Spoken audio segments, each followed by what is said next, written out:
I'm Lisa Jenkins from your Llanelli, and today I'm talking to Llanelli Councillor John Jenkins. Thank you for being with us today, John. Pleasure.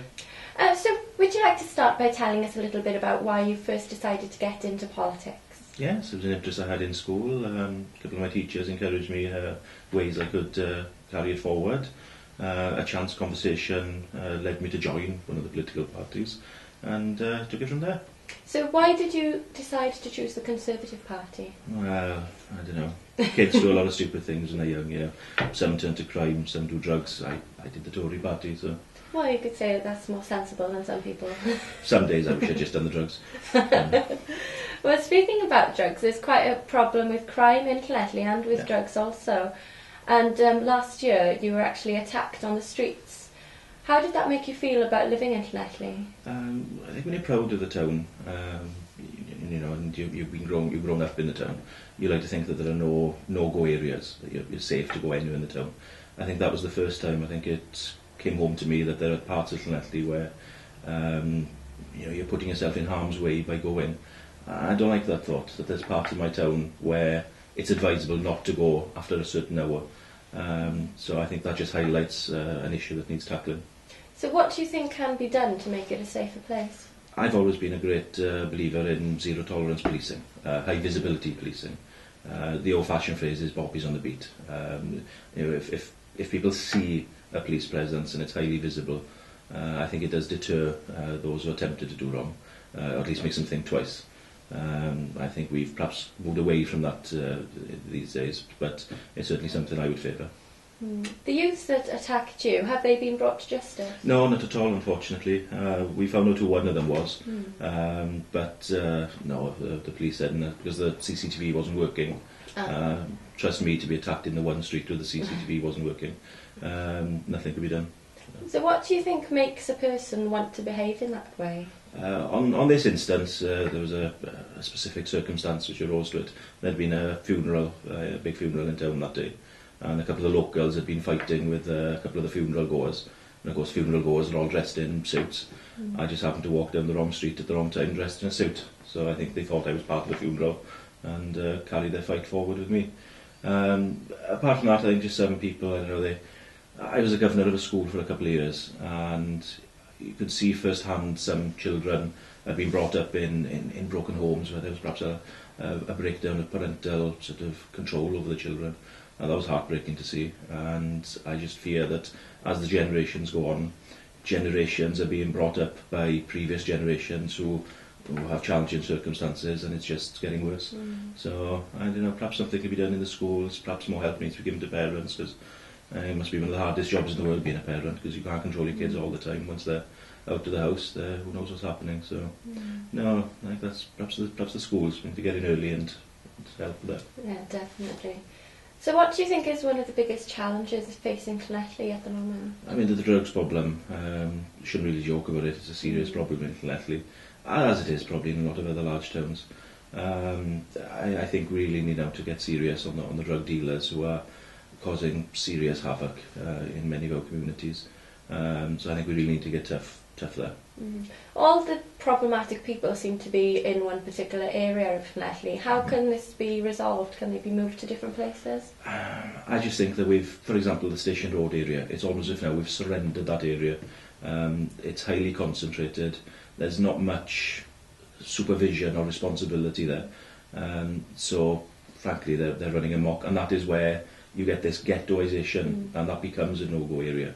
So I think there just needs to be perhaps some sort of sensible overview on how we treat people with problems, ex-offenders. That's a particular problem I've got in my ward at the moment, where somebody wants to open a bail hostel for ex-offenders.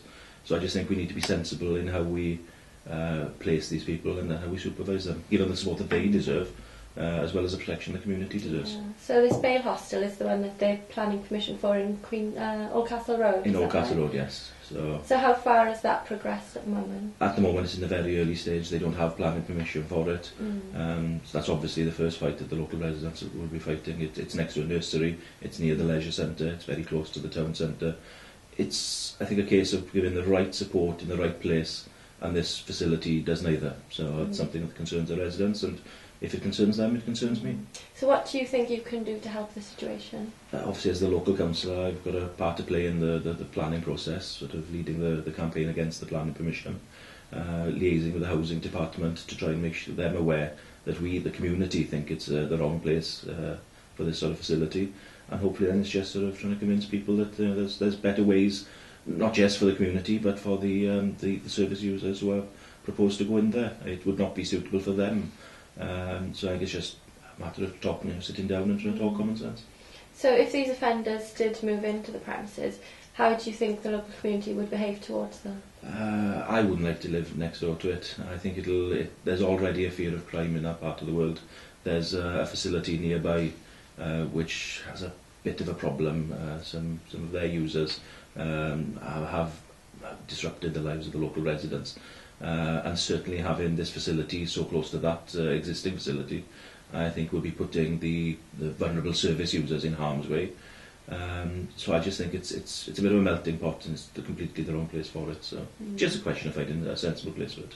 Don't you think wherever it's proposed to be, there'll be an issue with people living nearby? Not at all. I've been to see a few similar facilities. There's one up in Five Roads, on the way to Five Roads, and it's in a detached property. It's in its own grounds. It's got proper supervision. It's on good transport links, so there's easy access in and out of town, and it seems to be suitably managed there. People can get the support in the privacy, and without the temptation of the problems that the urban area has. In this instance, the so-called charity behind it, I think, just wants to buy a cheap town centre property and make as much money as they can out of the proposal, which is not the best motive, I think, to help people. I have scepticism there. Yeah, definitely. We must talk also about the recent reports about your Twitter activity. Yes. Why do you think somebody would go to lengths to report you? Politics is a dirty business. Most of us would cut each other's throats if we could get our own advancement, and I think some people take that a lot further than others. In the old days, people would go through people's bins to find incriminating evidence. These days, you're going to trawl through someone's Twitter archive and pounce on something said out of context to try and make somebody look bad. In this instance, I'm led to believe that because I've been a part of the campaign for the hospital, that I've annoyed some pretty senior people up in Cardiff who took it upon themselves to go through my electronic archive and find something they can report. So, but the Ombudsman took a very dim view on it, dismissed the case out of hand, so that there's no complaint to answer. So I'm grateful for that. So you're completely clear now of any allegation? There was no offence committed in the first place to investigate, so I'm in the clear. Well, that's good news. That's good news. How do you feel the people of Llanelli feel about the reports? The feedback I got mostly was incredulous. The people just couldn't believe that, that people who can have a joke amongst themselves, all of a sudden it can be seized upon for mischief. Nobody phoned me up and said, I think you're a disgrace.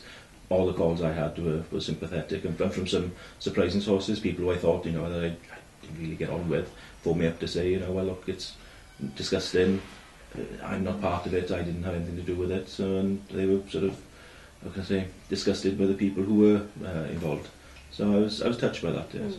So some of the tweets that you'd put across were mentioning things like prostitution and sex toys and various things, and paedophiles also. Do you think, as someone in your position within the community, should be tweeting things like that? No, if you're making fun of those issues, no. They're not issues that you take lightly. But when you crack an offhand joke and you refer to it, then I don't think you're diminishing the subject. The two tweets in question were simply throwaway remarks. I knew they wouldn't offend the person that was involved. Fortunately, nobody that I know was involved was offended at all. So, no, I think within context, it'd be a sad world if we couldn't have a joke and a laugh. Unfortunately, I think when you're in a public position, perhaps you have to be a little bit more careful, and that's certainly the lesson I've learned. Because you have previously been in trouble also for expressing your views on homosexuality a few years ago. Did you not think at any point to rein in your comments and your own opinions? I need to make clear that the original scandal about the homosexuality comments, those weren't my comments. Those were comments that somebody else attributed to me, again, politically, to sort of cause a furor, successful, of course. No, I'm daft enough not to learn my lessons, that I should be more careful in what I write online. But certainly no, the original internet scandal many years ago, yeah, perhaps I should have learned the lesson there. I'm not a very quick learner. I think it's a naivety. You don't really expect people to be interested in something you don't see as important. I'm daft. I just don't place any importance to electronic communication, really. Whereas in this day and age, once it's written down, it's archived. It can be, brought up like today now, many years later. It's there for posterity. So I think perhaps the new generation of politician, which I don't think I'm part of, perhaps needs to be more aware of the pitfalls of social media, electronic communication. Yeah, definitely. Well, thank you for all that. On a lighter note, there's a lot of change and new developments happening in Llanelli at the moment. Yeah. How do you think this is going to improve the town? I mean, the big hope at the moment is the Eastgate development in the town centre. It's not ideal. We were hoping for more shops. That's what a town centre is for. But in the current climate, that's been very difficult to attract retailers. What we've got is going to be better than what was there. A hole in the ground. I think we've really got to hope now that the town centre picks up.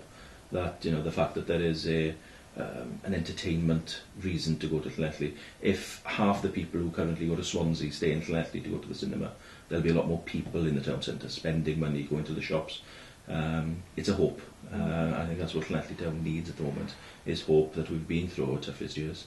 I speak to the retailers in the town centre, and they're holding on for grim death, some of them. They just hope that they're still there by the time the economy picks up.